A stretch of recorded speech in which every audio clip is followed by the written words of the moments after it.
بينرو تماشوان البرنامج فات لهر جهة كي بين أفدم وحمدم وباش المجرمة بحفتية برنامج فات تيبت باندورا كونغري چواردان بارتي ديمقراطي كردستان لسر تفقر سياسية كردي لروجافي كردستاني مجرمة والقهريك جي مع مستاف وآد علي كواندامي كوميتا سياسية بارتيا كيتيا كردستان سوريا والقل مع مستاف بشار أمين أندامي بولي دوريا بارتيا ديمقراطية كردستان سوريا قال سياسة مداري كرد گومان حسين وری گوتو بیش کردن تماشا نیجا اونجی کارن پرسخوا آراستی میوانی برنامه جواد بکن دهشنا دریاشنا کومنتان بکن هب هوای راست لسر اکرانی آرکی ده مادمنده لسر بخش رادواری باز جیتی بخش کردن ما مستا بشار زرجمت دست بکم جاری خازم دست بک دیک پرسام های آراستی و هر سیک آبکم هر سی میوانی برنامه بکورتی اگرت بحث برسبا پرسام بده کنگره چواردانی پارتی دموکراتی کردستان آلیت دارخستنه شوی و هات دارخستن تشاود نرخینی کرم که سلاف وريد جتر وشكاربندي ور قالك هردو سباس مع مستعد هجار مصطفى فؤاد ومع مستعد قمان سلاف وريد هردار وجوارة الدار قالك سباس جيبو برساتا كاكو از باورم كونجر نوعي وقال لك اللي بيشبو تحضير خوش جرات وكرن وبراستي نبست مدر كونجر وشلو كاري بمشي حساب كربون ترتيبه خذ كار بشكلك استراتيجي هاتو في بناتو دانين جيبو قناغك ايرو دي ضربه اسدب وجيبو بيشروجي جي بكار بيش يك جي براستي انه وقت سروق جنوه دهات انتخاب كرن واعتبار دكن ابا وقت بيجي عربي بي تجديد عهد الولاء والوفاء جي برزانية لهجة كردائية رأيك ضد أو هفاله غري بيرجي أو هرده دنجي براستي أوايا أو جي جي نريني بو جي براستي جي حربتي بجبر اي معاصرين يوي اي هذا كارو خبازتنا شخوا هردو جيري ويجي وبيجي بجي روحك ديمقراطي جبو اي دنج كاربن يعني مثلا ترتيبي ناحيه خوي ترتيبي دي وناحيه خوي كار دي وناحيه خوي بيك انيني دي براستيجي اثبات كرن حزبك عريقه واوي بمين بيرنجي حزبك كفني كفناري واوي بمين يجي بيرنجي واوي هرو بروجار بجار وتجديد برنامجي خوال سر اساسي الريبازا برزانيه نمد وسر اساسي او بروجانا تو آگ سروق مسعود سركي شياوي براستي أبيا جمر جي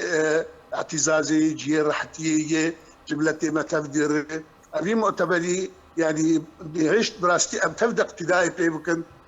ما بخوجي مؤتمري ما هي يعني أم تجربة كان استفادة ممكن ما مستا بشار زي بيم جار عمل للسيرفي چنده يعني چو سود جواري كرتن دست خازم بری کدر باسم نرین هر دو مهمان خودی جزان به ما مستا فؤاد ته شاوا کنگره پارتیا دموکراتا کردستان چواردان شویل دارخستنه انجامن کوگهشنه ده نرخینه کرنکا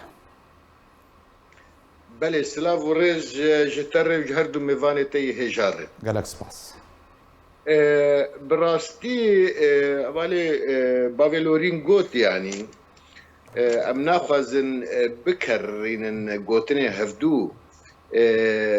او قال لك بالكيش بو او چند هفالي كفني كداوان سروك وقت بي مقاتي ليكر ونهش داكفن هالبجارتني اف تشتكي نه براستي ده هندري بارتي ده تشيدبه وبايا تشتكي راست كسني ولو بين قدر كرن ونحو جيوان داخل هالبشارتنا اف اياك يعني يا دودا اف كونغري بارتي وك بارتي ديمقراط كردستان العراق وك مالا برزاني كدواني 6 سالي هي يعني تقارب قرني بوري ده حتى ايرو او كد هي وبريق اف بارتي تشيب ورجع اف بارتي تشيب وتكلو ششاده دقل قناغه درباز دبو قناغه قال لك زحمت درباز دبو بشورش رادبو شورش بير دكات رادبون دكات لما او بارتيا جواري خوي نتوي درنكت ونبس قدر نكت مهشت ملتي كردستاني جيجي بجعرك مزن لفي بارتيا بنره افد باور يامدن نبس بارتيا كردستان عراقي راست نافي بارتيا كردستان عراقي لشوق في بارتيا وقرانيا في مالباتي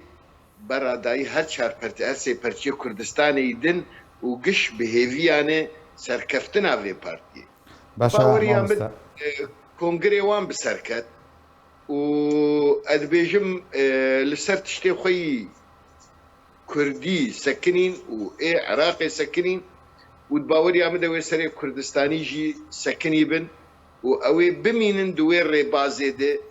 بردوام بكن شوفا ظروف يعني زحمت هي وضغطي دولتي دوري الوان هنا وكنت زاني باشا ما مستفوات زي عندكش بو بارتي كردستان ايراني قال كردستان عراقي باش ما مستقومان ما مستفوات دوباره بقر مجمده ما مستقومان تجي شروعات تخازم زم نرخانه تجي كونغرس چواردان بله سپاس دست پیکش بو خوندنی سپاس بو کارمند دیوا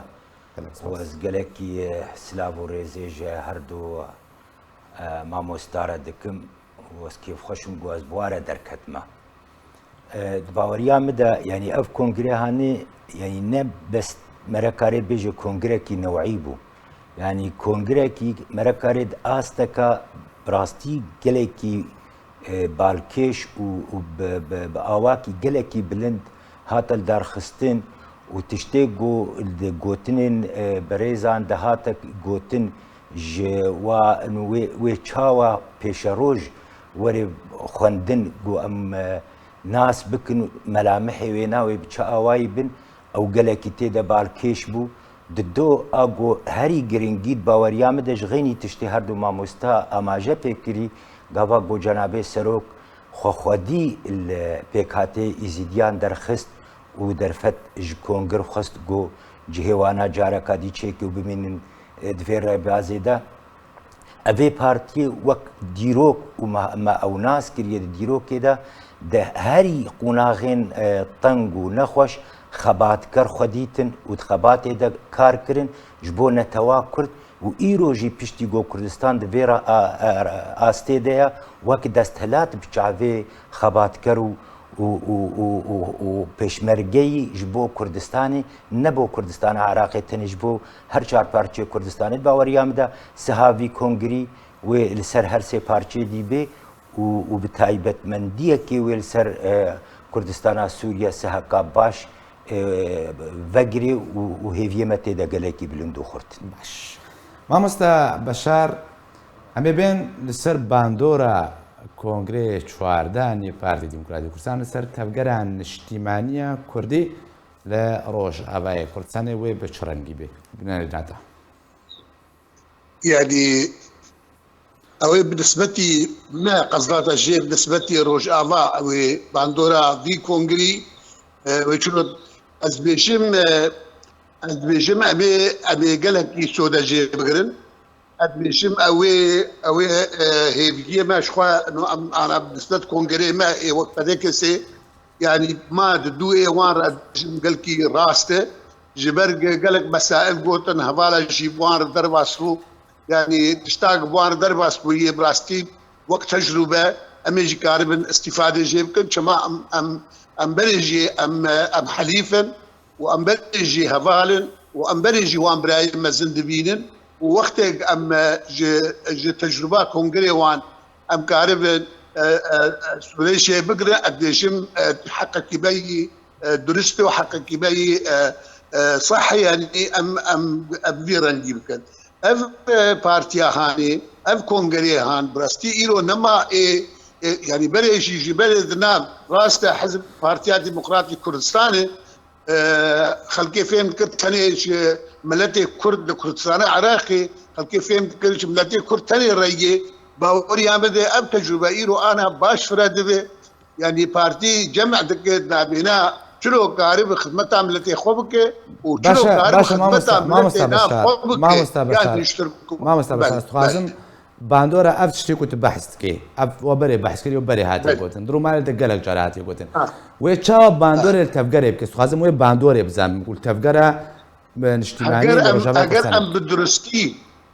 هجر ام بدرستي اقتدائي بوان بكن هجر ام بدرستي ام لفي مسالي سر في مسالي بسكن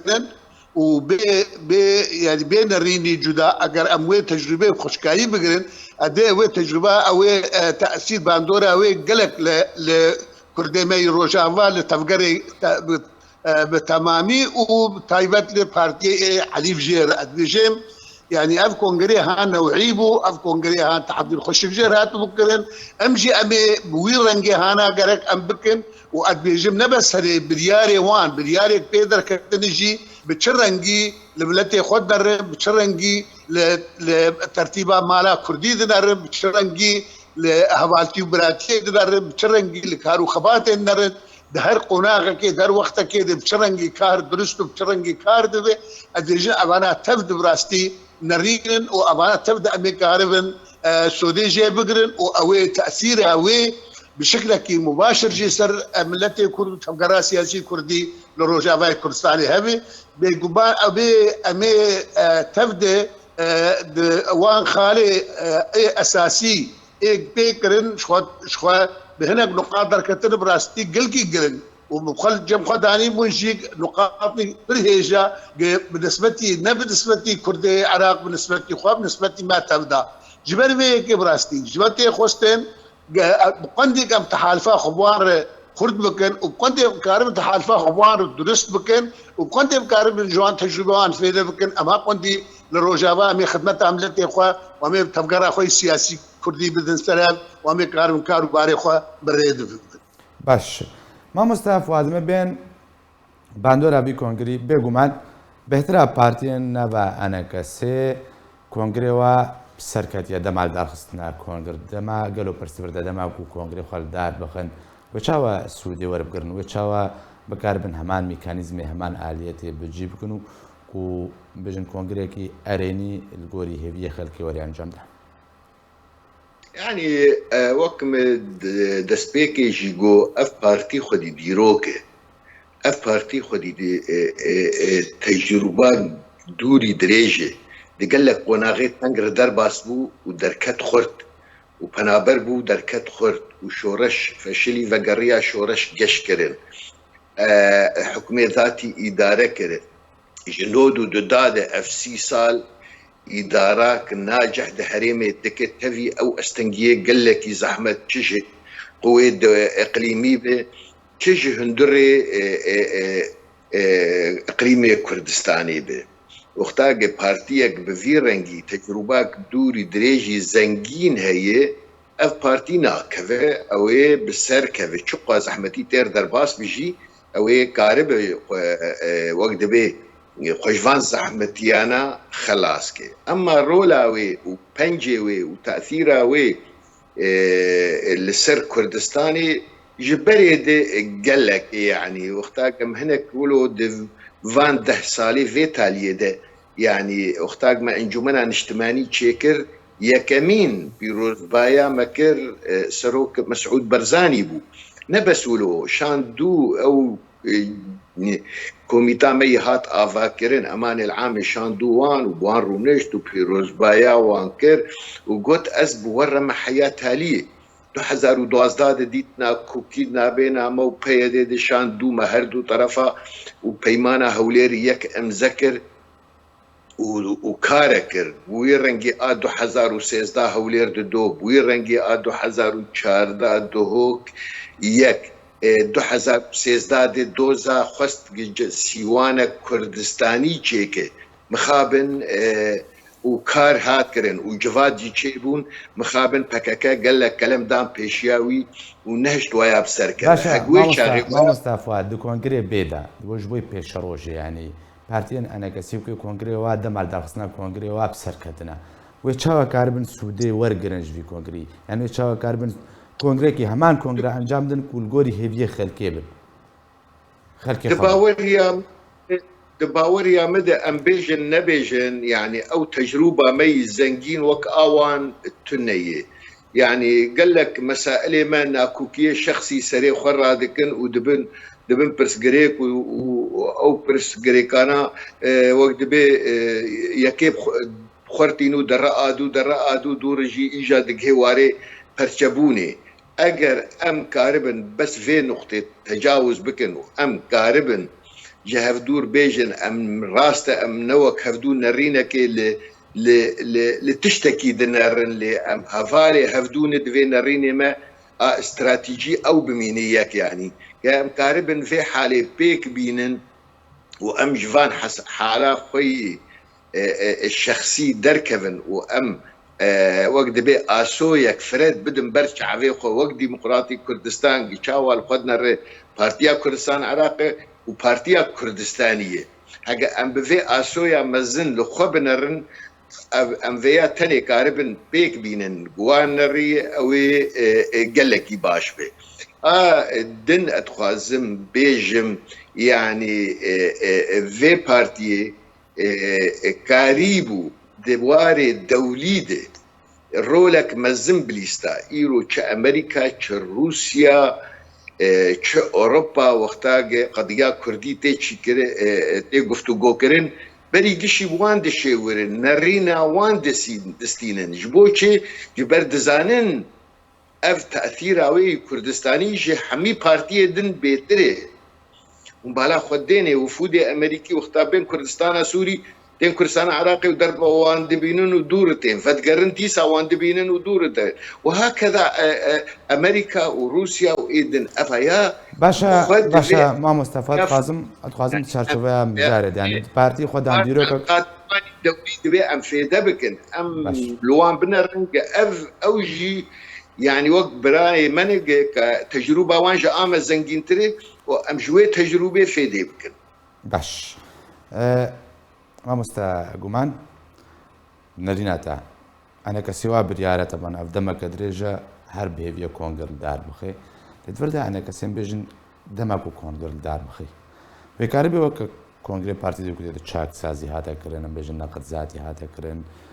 وكاربي همان سيستمي بجيب كي أنا كسي وكاربي كونغري كي كده ده سرب كبي أنجام بدي بله يعني استخازم البرسا تاع بري وينا بشكي بقرم اشخرا بكما ريد بدرباسي برسا تاع شبو ما بكم يعني باوريا مدى جنابي سروك بارزاني بيامني قلتي خردان يك او رنجي بزلالي ميرانيك قلتي بلند باندامي كونغرا اخفي وبري خدا ملتي كرد بري خدا ملتي كردستاني داخل ياكرن انه اون بنجها رواء اقول سرتي افاكر ملتا بل شبولو بيامك دلكي بالكيش بول جمن باوريام ده دسبيكا ثقافتك النوع بالنسبه تبقرا سياسي افرنجا ميراني افرنجا زلالي قلت كاربي بدي وبسطيني وتولو باسوي نقلكي فرح لسر تايبت منديا خراوستش بو قليخو بل تقلبك او خدي معياري ددو قواقو سروك خل ملتي خو اندامي كونغرا والهفاري خو خدي درخست وفداريا قلكي مزنبو الجمع مخابن بلكي اونا قلسا ام فقر برساتا يعني اقر ام خد بينن اندام يعني خد بينن السيرفير وبازي ريبازي دي شو بينن دفي ام وير ريبازي وكواد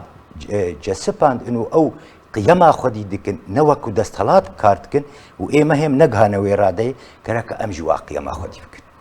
امجي ملات ببينن او مرجعياما او جهير رواق وام جي دسبي بكن وام ليفا قرن وام بزلالي بهفر بدنو بسطينن وام بزلالي يعني بتشوك مظن دي تشارجوفا كارك اذا تيدا ام حمو وكهف او تيجسباندن جبر ياساقو يعني توزيكا ياساقو انجمن لسر افاد بي فرقو جدابون نينا دي ام مبدا ايه كفاءتي دا انجمن دا بيك بينن وكسين كفو بدنا بيش ايغو كاربي خدمتي بكي ولي فقرك هبي ام تدا هبدو محاسبه بكن قالوا ام دكودا شاشن وتكودا ابها بالي مجهي خو يعني قافي خدا بيجي راست الجور سياستا انجمني او معيارات وامولو هيفيا السر اواي حزبيات التاني خدي دكن ادبيجم اگر اف كونغرا شارمينا انجمني لسروي وري افاكرين يا وير يبشوكيني وقت ابقى تشتيت قوتن جمع انا كسينين بيرونه كرنا بجينا كرنا دفي بكي ويبخسر يعني هنا كرنا حتى انا هاد قالك قونا غادا مقارن تشتغلوا يعني اسكارم نقطه دني مسر حروفها لبركي مجارنا اوا يعني حتى انا هاد قالك مسالاده قالك كارادا نعف معياري كفاءتي هاتيه بيش خستن ونأو معياري انه بتشاواي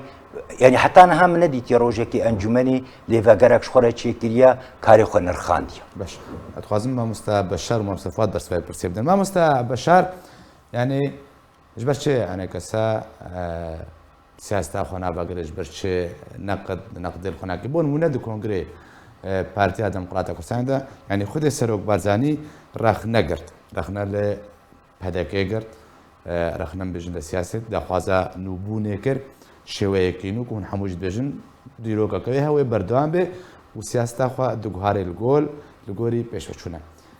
قالوا أنا كسا دماغو كونغري خال دار بخوي كاربه بتني رخني الخوا بقول سياسة خوا بقري بس السياسة خوا بقري جاري بهردو وكاربه از بيجم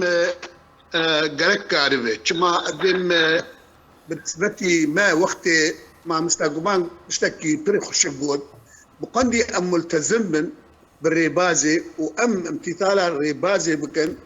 امي كاربن فمراجعه بكن امي كاربن رخن جي بكن امي كاربن وكوان جي بكن امي كاربن تفقرا خنو بكن امي كاربن تفقرا خوا تشالاك جي بكن ادبيجن بلكي هنكي مثلا انجمنامه بلكي هنكي جداي كما جبر امن بارتي کو دوس سنه ام قالك بارتينا قلدنا مدهنه جنهن بورتو وخلدا طلابنا مدهنه ودنا مد وكي دشي هن ميفانجي هن بلكي يعني بلكي مثالي ما تم وينا الجور كيف قدرنا بارتي كان اخوا يعني قياده انجمنيه دكي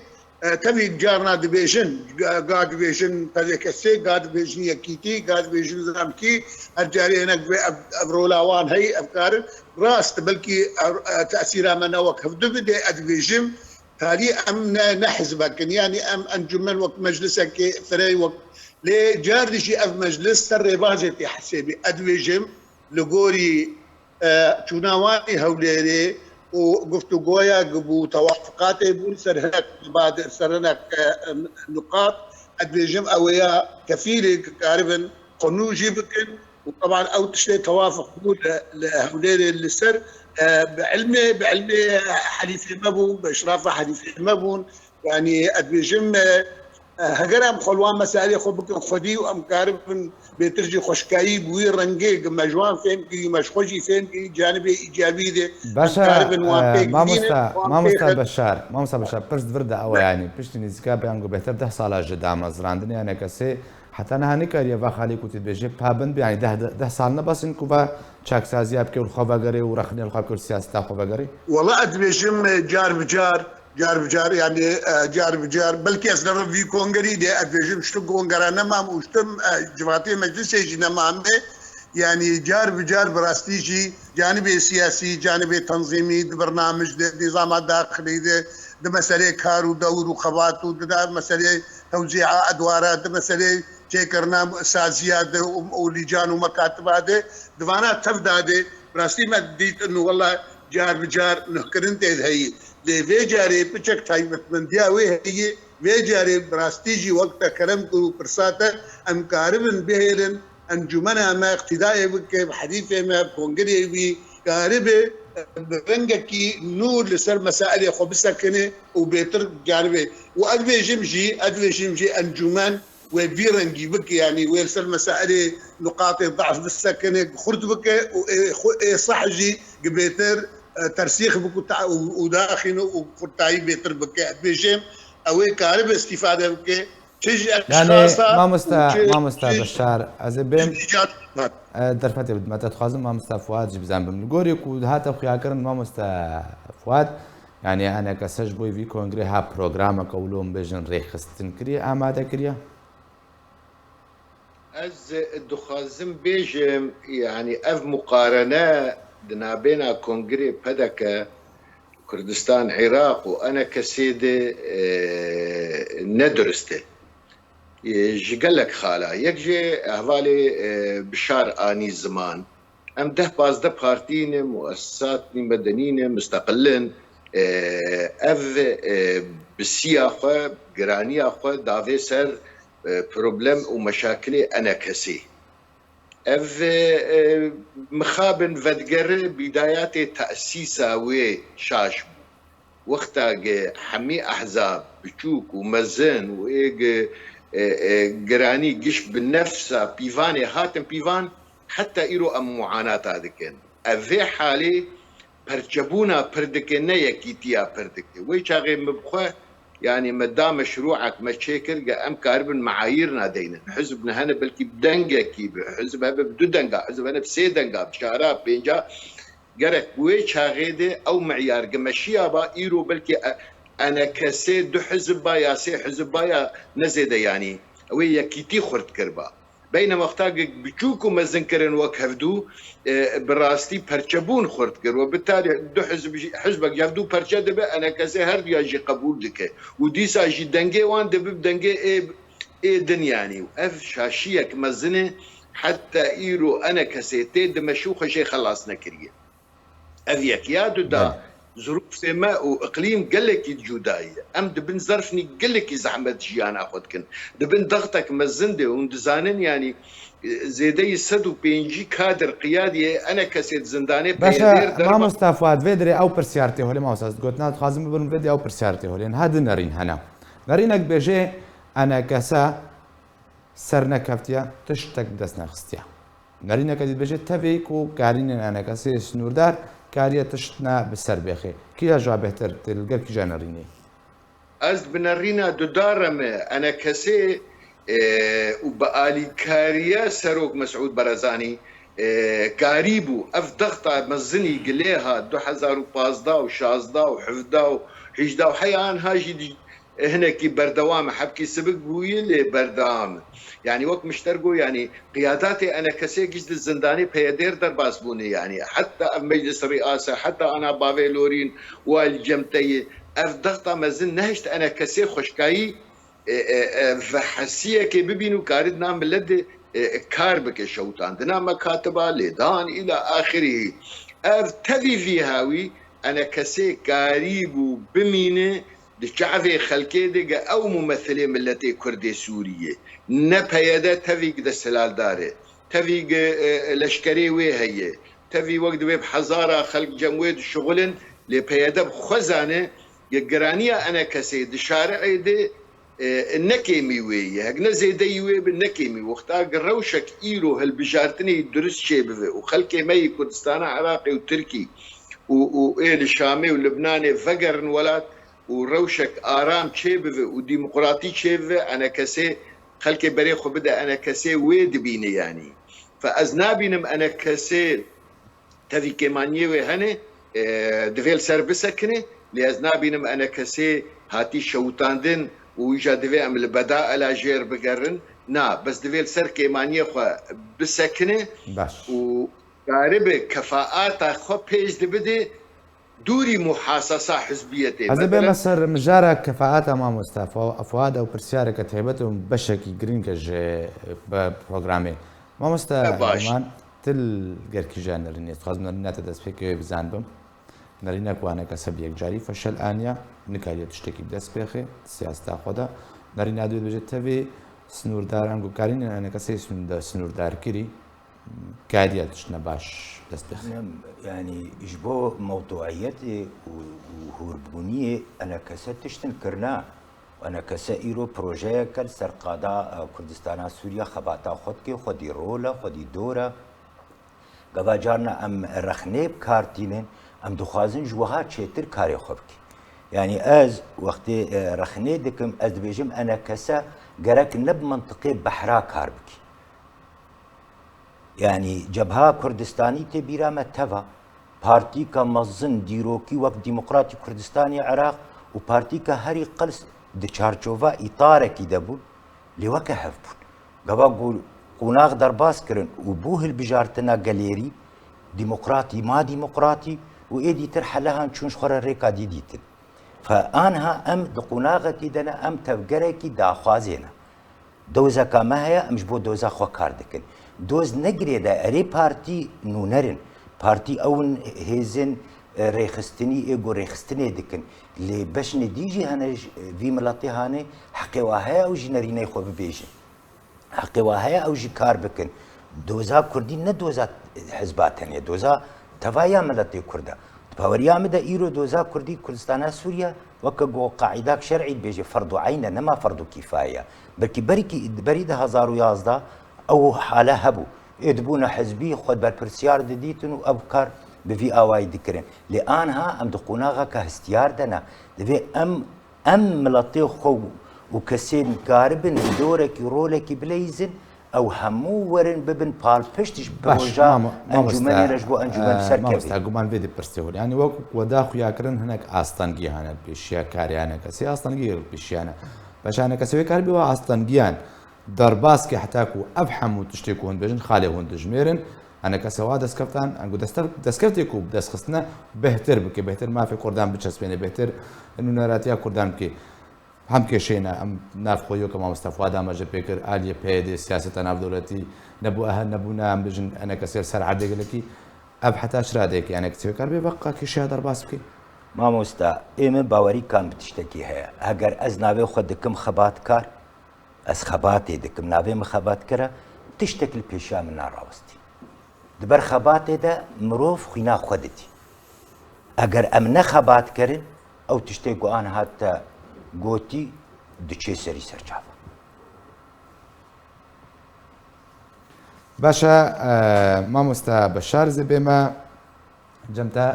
برخود ما جمتا بنرين هاتا تخازم كورتي برسبان بده في برسيدا انا كسوي كاربي افحم واستنجيك وبحث كرنا واماجه بكرنا درباس بك حتى درباس يقونا كانوا تربي بكارب السياسه تاخذ بقى تشاك سازيان بك والله ادفيجن سر دوله رولاوي وهفارج يشتغلين براستيجي انجمني انا قالك تشتكر كاكو يعني كاريبو بجمعنا نابينا قد معارضه دي ونابينا قال هندر كاردكي ونابينا قبيدي سراستي وهاتي ونابين دبن فاد غوطا تفدي ذيك عارفا كاري خو تفدا بكي اديشم افكونجر او جارك دم ما مساله لي بقريني او بيتر تعزيز بكشي دوره كاركرا دوره كسي خباتي بكين ودوره وان بيتر تعزيز بكين تفيق اديشم هناك زحمتي هنا البيشياوان تفيق ادينم انه ممكن انا نهي اصلا كونجر جريدن لاديشم بعد كاريا امريكانا ودريهان بردوه ده اديشم كونجر ببي واوي كونجر جيب راستي اوي لغور ما سوز داي هب لغور ما كار بهر جير كلي لغور جواتي حطاني بدي كونجر ما جواتي ماجستير كره بيجم غير كونجر باشا ما مستبشر تا ما جاب حالك هيك حاضر جروجي بيج كارب رولا باشا ما مستبشر تا قوتكو اگر هيا نوين يعني ريغري وريكرن نوي دار خستن داوين كونغري انا كسا روجافا كورساني بيدا نهشت الدار بخي انا كسا دور دا دستي سروقاتي بيك اني بناليناتا بوي شويه بردان بي اف شويه كو دستي سروقاتي هاتا هالبجابن وهيكليات تنظيميه كونها هيا و سركتي بي بلي والسروقاتي هبي وينكي فراتر بي يعني بلي بينجون ممكن ببن هشت ممكن اگر زيادة ترجي نبن يعني بلي ما قوت بينجن ببن حفظ باشا انها قالك ببن حشت يعني يكي مستقل يكي خورتا يكي جناي هناك بيش زي يكي يزيدية جي تبي يعني ببنه بس ادبيجم او نكيمي هشتابن قالك سلوكاتي هيئتها سلوكاتي ودورجي او وكي دجي كار خوش بمسائل اعلامي مسائل لقور حاضر يجي هاتي كره مسائل اعلامي مسائل مكتبه يعني ما مستا بشار بنرينا تا اف شوي نهاك وسروكايتي هاتا هالبجاردن شوي كي سركفتي بو حتى كوي برفرهتر به اف شوي سروكاتي شونا چارا پنجا به هشتونا سروكاتي براستي مختصر تر جيبو امانه تشترك امانه هرجار وحوي تشترك مساله احزاب وحون بري جماعتي احزاب تشيدو بري نوع بري سروكاتي هذه بري كوميتا سروكاتي جماعتي احزاب جارنا تشيد كلن جارنا امانه تشيد امانه جي فربون احزاب جي فربون انا هذه هي تقريبا انا هي الرئاسه اسبوعي ردني هر ونبس اسبوعي وهر وقت لازم يجي تشيد برودني جيبو اليا كار سروكاتي تشيد باشا ما فواز بما جمتا يعني دم بيجن انا كسد دمان هذا قوتا كه ما فواز خازم اولو زلال بكم بريكوس برسيبكم قوتا كه كود دما كان زيقدا انا كسوي كونغري خال دار يعني دما كاتيا دس نشان كرن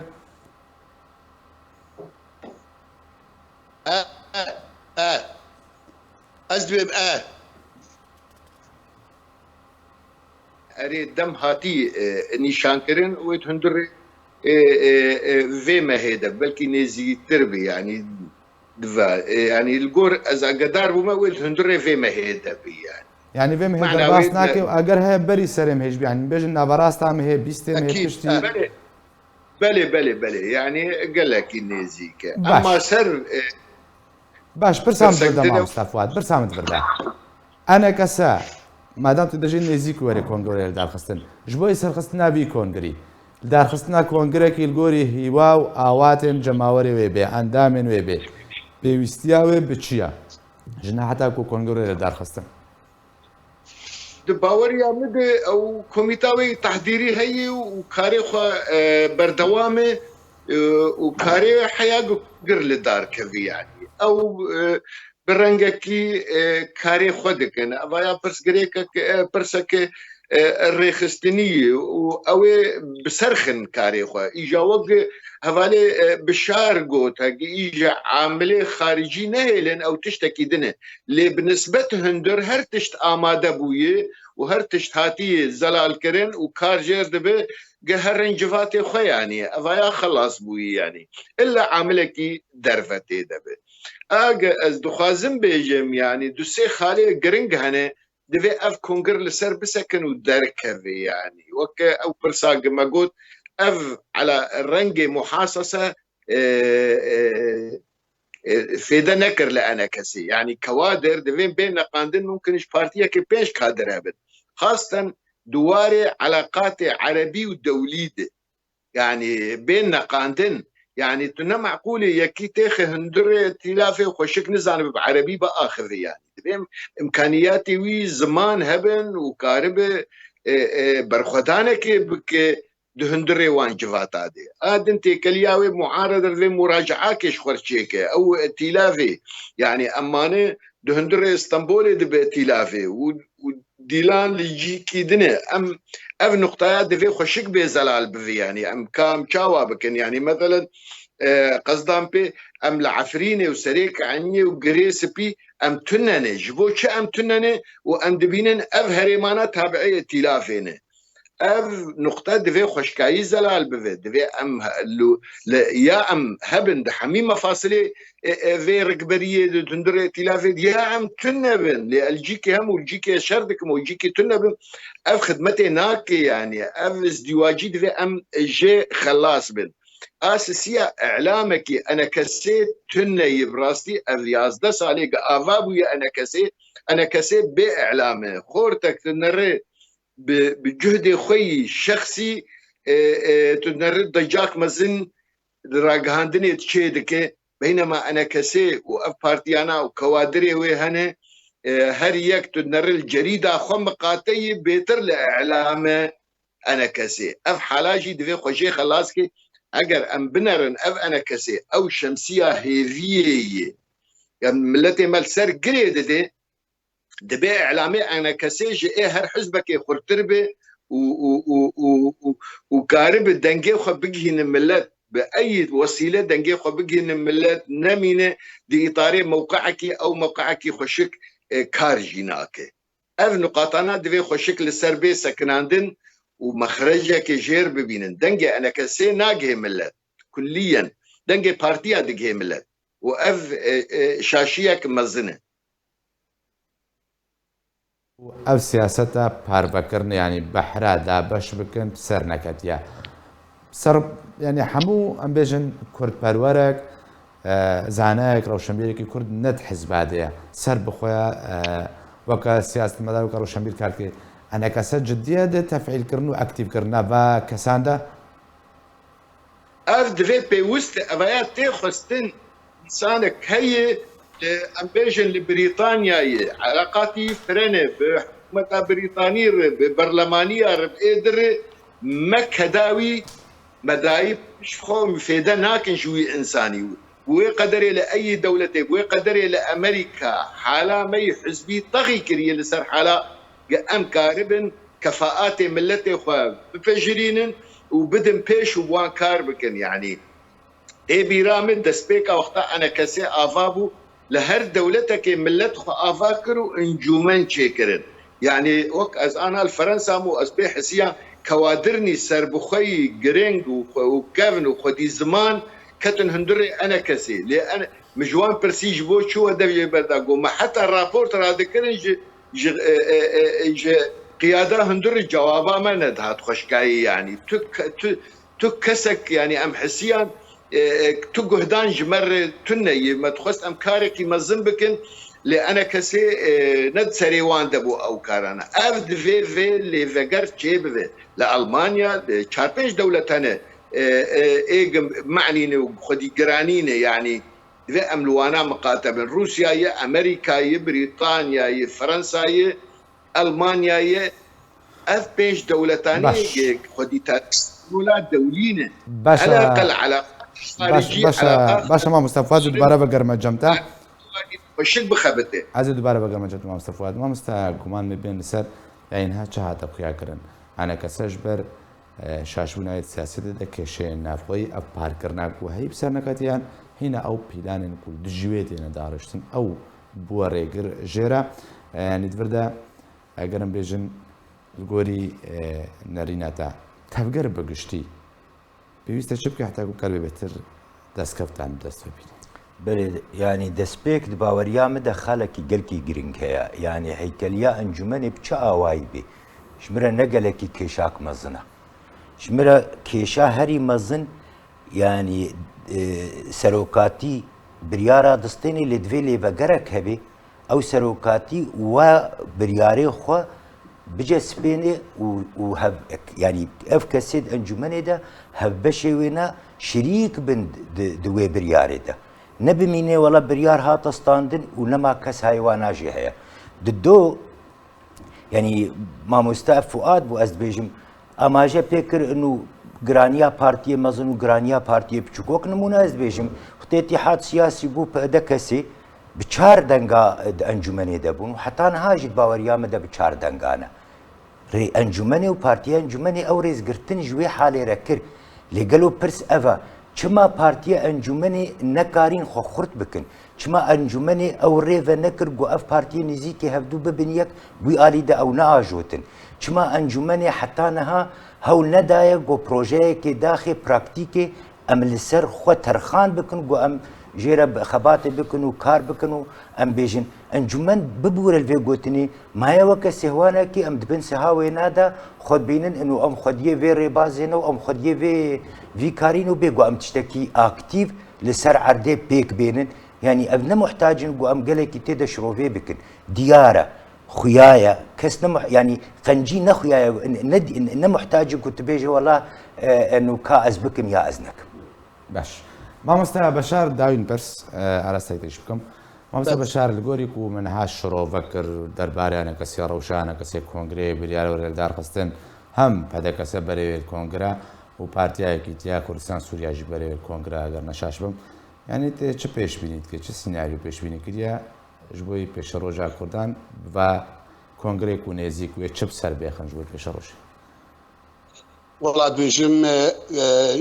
ما قال كي إيه ما بالنسبة ما قال كي دريشكر وأف دريشكر براستي نا مصلحة حزبا ما بنا لتباب لي ظروف أف رنج الماكد بيجم أمي حتى ما به أمي حاضريك خوشك جير بكن وأمي به الكونغري ما نوعي به أمي اقتدائي تماما بكونغري حليفي خوبكن أمي به شخصيات مي إيه أساسي إيه خدي كار إيه خدي رول إيه خدي تاريخ إيه نظام شيء بيتر أو جي خو ببيني وأمي دا رنگ دستي يعني مسألة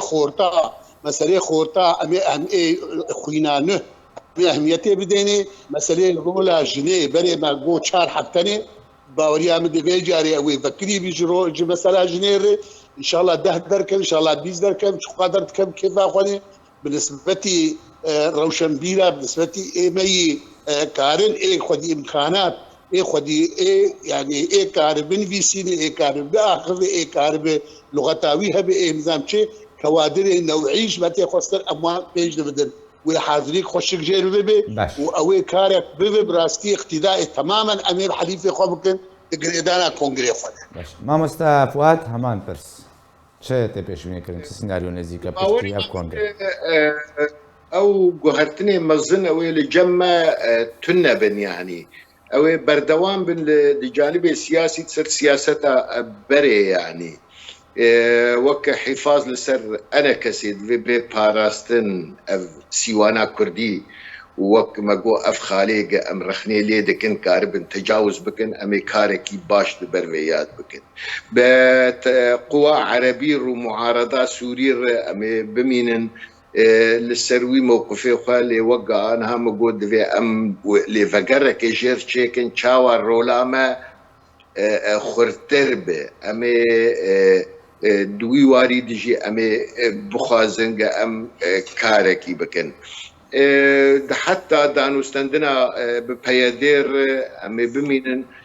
حفاظي للسروي استراتيجية بكن أنا كسي للسرد ماشي أز بخنا بينم دواري السياسي ده وتقهرتني مظن لجمع هبن بحيث يك بحس إنه والله يك تيجي سياستك شو سياستك دن أنا بردوان بين السركة سياستها خوي بري باش ما مستعجبان كونغريانا كسي يعني بشتي ويت تشهي هيفيان كده سيناريو كي بيش بينيت مانا هم هر جهه هیویه ما و ام هر جوا هیویه را کار دکر شبر ام خود پروژه انجمنی داد بینن ام انجمنی داد بینن او اگو دوزا کردی استباری خود بینه مزیده وی پروژه ندیه فش بقولوا هیویه ما هنگی تده هنه گازنده مجی جیرا گلکن ام به هیوینا گو انجمن هما یک خالات تنی ریزگرتنی نظام داخلی خوب گری و التزامی پی بکی دناف خدا وكاربي وي التزامي تفعيل بكي ام تدا بي بحسن انه والله كس تشب ناتشي وكس راس ناتشي وكس سر مرهه وكس بالمرهه قالك سباز بوي سياس مدار قمان حسين سباز بوي ما مصطفى فؤاد علي كون من الكوميتيه السياسيه بارتيا كيتيا كردستان سوريا سباز بوي ما مصطفى بشار امين عندما بوليبوريا بارتيا ديمقراطيه كردستان سوريا كو ميفاني خلق ايروبون تماشواني هجا سپاس بوجي وتماشواني ما بنجالين بجي هشاد وبختوار